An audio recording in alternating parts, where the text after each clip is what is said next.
recent years, the conservatives have gradually come to a dim realization of the weakness in their position, of the philosophical flaws that had to be corrected. But the means by which they are attempting to correct it are worse than the original weakness. There are three interrelated arguments used by today's conservatives to justify capitalism, which can best be designated as the argument from faith, the argument from tradition, the argument from depravity. Sensing their need of a moral base, many conservatives decided to choose religion as their moral justification. They are claiming that freedom, capitalism, and America are based on faith in God. Politically, such a claim contradicts the fundamental principles of the United States. In America, religion is a private matter and must not be brought into political issues.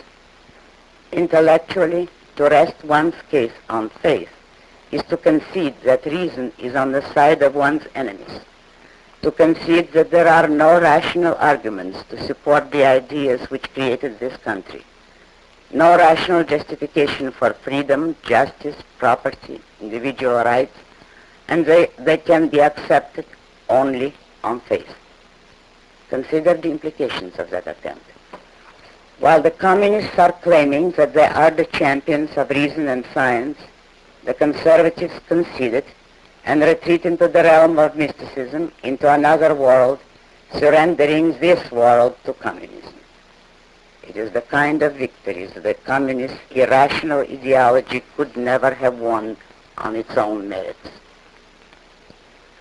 Now consider a second argument, the attempt to justify capitalism on the ground of tradition. Some people declare that to be a conservative means to uphold the status quo, the given, the established, regardless of what it might be, regardless of whether it is good or bad, right or wrong, defensible or indefensible. They declare that we must defend the American political system not because it is right, but because our ancestors chose it, not because it is good, but because it is old. America was created by men who broke with all political traditions and originated a system unprecedented in history, relying on nothing but the unaided power of their own intellect.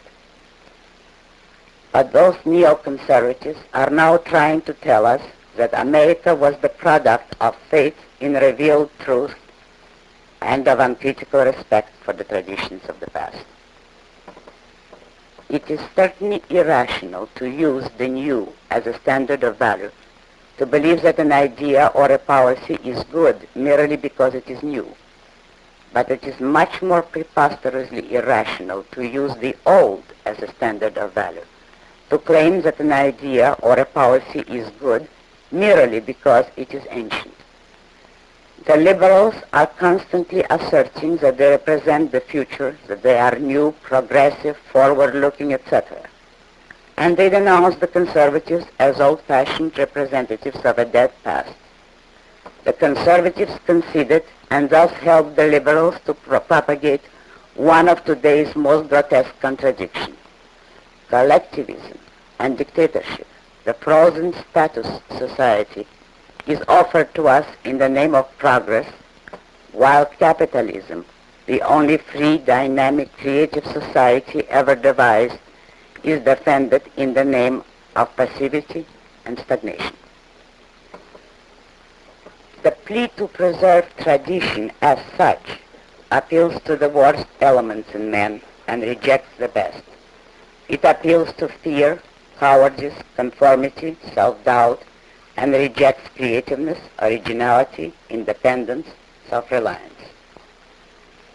It is an outrageous plea to address to human beings anywhere, but the more outrageous here, in America, the country based on the principle that man must stand on his own feet, live by his own judgment, and move constantly forward as a productive, creative innovator.